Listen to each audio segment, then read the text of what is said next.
Welcome back to the channel. तो आज जो है हम फोर्स के बारे में पढ़ेंगे। इससे एनडीए में अच्छे खासे सवाल पूछे जाते हैं और ये लेक्चर के बाद ऐसे भी कोई सवाल जरूर मिलेंगे आपको पेपर में जो कि डायरेक्ट पूछे जाएंगे। तो आइए शुरू करते हैं।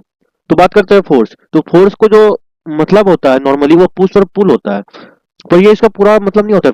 फोर्स का मतलब सिर्फ पुश और पुल ही नहीं होगा, ये होगा कि चेंज और try to change the state of motion. क्योंकि समझिए अगर जो ये एक वॉल है, अगर जो यहाँ पे आपने इसको पुश किया पर ये वॉल जो है आपसे पुश नहीं हुआ, तो इसका मतलब ये तो नहीं कि आपने फोर्स नहीं लगाया, आपने फोर्स लगाया है। इसलिए जो है कि चेंज या फिर try to change the state of motion, इसको भी फोर्स कहा जाता है। ये जो है अल्सो चेंज शेप,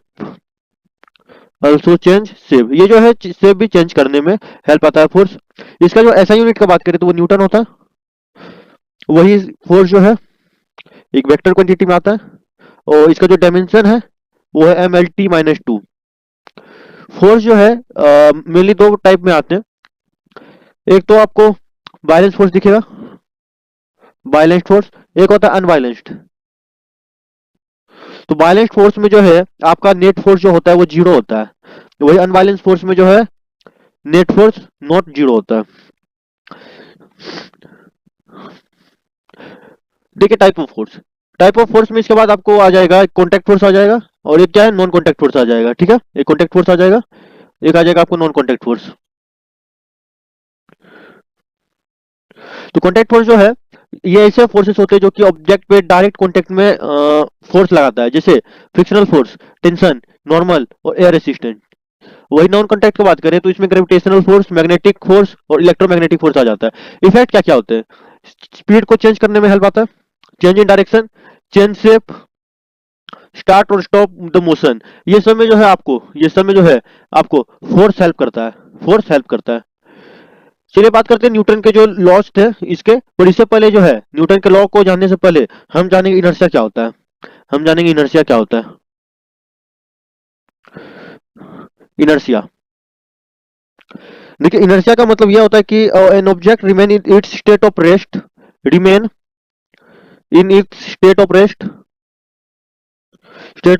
और of uniform motion in ST line.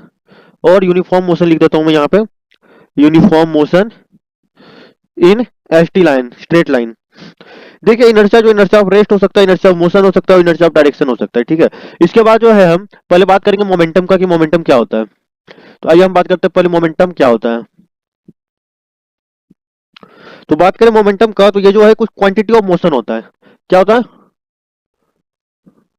Quantity of motion. इसको क्या मोमेंटम कहा जाता है? इसका फॉर्मूला होता है दोस्तों, P vector is M into V. P vector जो है यहाँ पे मोमेंटम कहलाता है, एम मतलब मास हो जाएगा आपका और वी मतलब जो है आपका वेलोसिटी हो जाता है।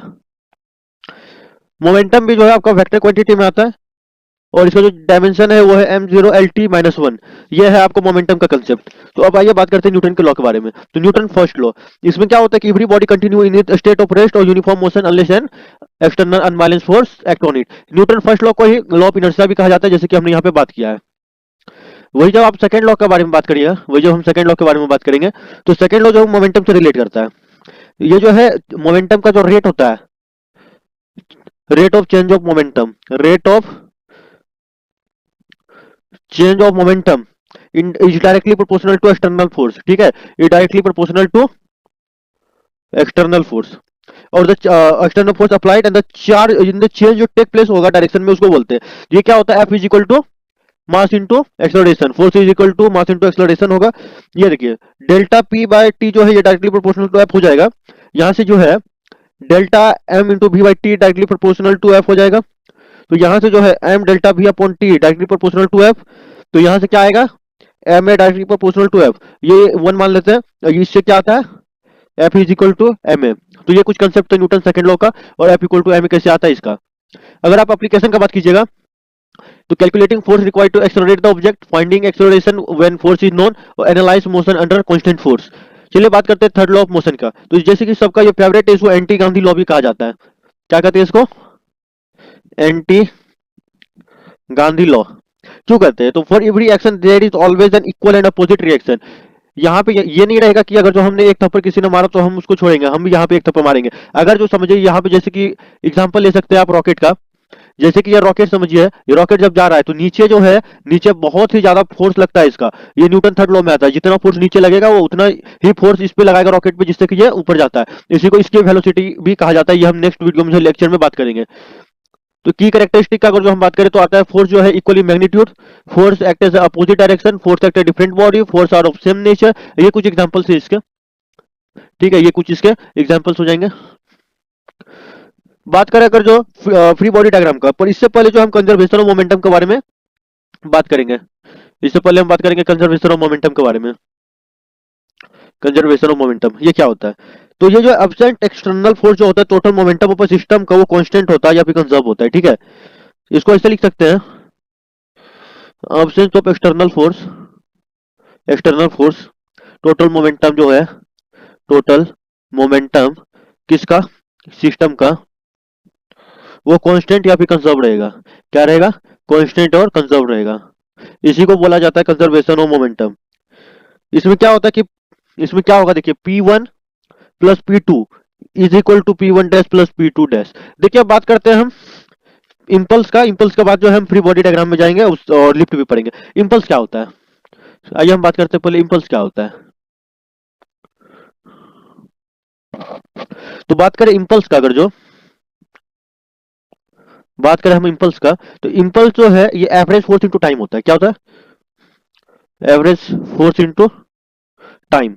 ये इसका ऐसा यूनिट जो होता है वो होता है न्यूटन पर सेकेंड, और ये जो इसका जो डायमेंशन होता है वो होता है MLT-1। चलिए अब बात करते हैं फ्री बॉडी डायग्राम का। तो ये देखिए फ्री बॉडी डायग्राम जो है, diagram so all forces acting on a body essential for solving the mechanical problem. देखिए isolated the body, draw force vector, level the forces, common forces जो कि problem में देखिए frictional force, tension, normal reaction, gravitational force. इससे पहले अब जो है हम लिफ्ट के बारे में बात करेंगे। समझिए, समझिए कि ये अगर जो लिफ्ट है तो इसमें समझिए फ्री बॉडी डायग्राम बनाना है, तो इसमें नीचे जो फोर्स लगेगा वो है mg। इसको जो ऊपर ऊपर जो है ये एक बॉक्स है, अगर जो ये टेबल पे है ये नीचे mg लगा रहा है, पर ये नीचे नहीं गिर रहा है टेबल से, क्यों? तो ऊपर नॉर्मल एक फोर्स लगा रहा है, नॉर्मल जो रिएक्शन फोर्स भी इसको कहा जाता है, ठीक है। ये जो mg है ये आपका क्या होता है? वेट होता है, ये आपका वेट होता है। यहाँ से निकलता है n is equal to m into g. अगर बात करें लिफ्ट का हम, अगर हम बात करें लिफ्ट का, तो समझिए, समझिए कि अगर जो लिफ्ट जो है वो ऊपर जा रहा है एक्सलरेशन से, तो इसका क्या होगा? ये देखिए ये m है, ये ऊपर n आ जाएगा, ये नीचे जो है mg लगाएगा, तो इससे क्या होता है? n minus m g equal to M a, और n is equal to m g plus a. यहाँ से ये आएगा। वही अगर जो लिफ्ट नीचे जाएगा तो यही आपका वो जो फॉर्मूला है ये बदल के आ जाएगा, m g minus n is equal to M a, ठीक है, और n is equal to m g minus a. यहाँ से जो है आपका ये ऐसे हो जाएगा, बदल के आ जाएगा। चलिए अब बात करते हैं हम फ्रिक्शन फोर्स का। ये कुछ जो है आपका इंपॉर्टेंट फॉर्मूले है जो हमने ऊपर में बात किया है। ये कुछ क्वेश्चन है जो आपको सॉल्व करने हैं, पर उससे पहले जो है हम फ्रिक्शन फोर्स की बात करेंगे। फ्रिक्शन क्या होता है? फ्रिक्शन क्या होता है? ये देखिए, व्हेनेवर अ बॉडी मूव और टेंड टू मूव, ठीक है ना, मूव और tends to move over the surface of another body, a force come in the place which act as a parallel to the surface of contact and opposite relative motion and opposite relative motion। the opposing force को क्या कहते हैं? Friction force कहते हैं।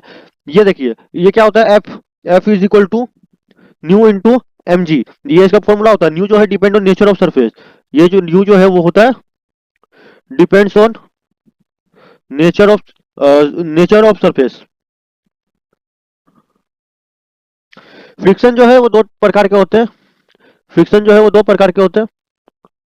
एक हो जाएगा आपका स्टैटिक फ्रिक्शन, एक हो जाएगा आपका काइनेटिक फ्रिक्शन। एक हो जाएगा आपका काइनेटिक फ्रिक्शन। स्टैटिक फ्रिक्शन में जो है ये जो एफ जो आपका होगा फोर्स, वो हो जाएगा एफ फ्रिक्शन का बराबर। वही काइनेटिक एनर्जी में क्या होता है? काइनेटिक एनर्जी में मूविंग होता है, मूविंग होता है। इसके बाद देखिए इसमें जो है आपका स्टैटिक फ्रिक्शन में जो है फॉर्मूला आपका आ जाएगा mu S into M G. वही आप काइनेटिक का बात करेंगे तो इसमें आता है F K kinetic is equal to mu K into M G. तो ये जो था आपका फ्रिक्शन के बारे में था। अगर जो फ्रिक्शन स्टैटिक फ्रिक्शन जो होता है, स्टैटिक फ्रिक्शन जो मैक्स होता है, जब जो स्टैटिक फ्रिक्शन मैक्स होता है उसको लिमिटिंग फ्रिक्शन भी कहते हैं, लिमिटिंग फ्रिक्शन बोलते हैं। इसलिए जो है एफ एस आपका जो एफ एस होगा, जो आपका स्टैटिक फ्रिक्शन होगा, ऐसे लिख सकते हैं आप, new S is greater than new के, जब ये मैक्स होगा। तो ये कुछ क्वेश्चन है, प्रैक्टिस क्वेश्चन, जो एनडीए लेवल के एमसीक्यू में आएंगे, आपको ये सॉल्व करना है। आंसर दिया गया है, फिर भी आपको जो है खुद से सॉल्व करना है, और कमेंट में बताना है कि कौन सा क्वेश्चन आपने सॉल्व किया, कौन सा नहीं किया, तो वो क्वेश्चन हम फिर से एक बार करेंगे। तो जय हिंद, आज के लिए इतना ही। कमेंट कीजिए, नेक्स्ट वीडियो करिए। धन्यवाद।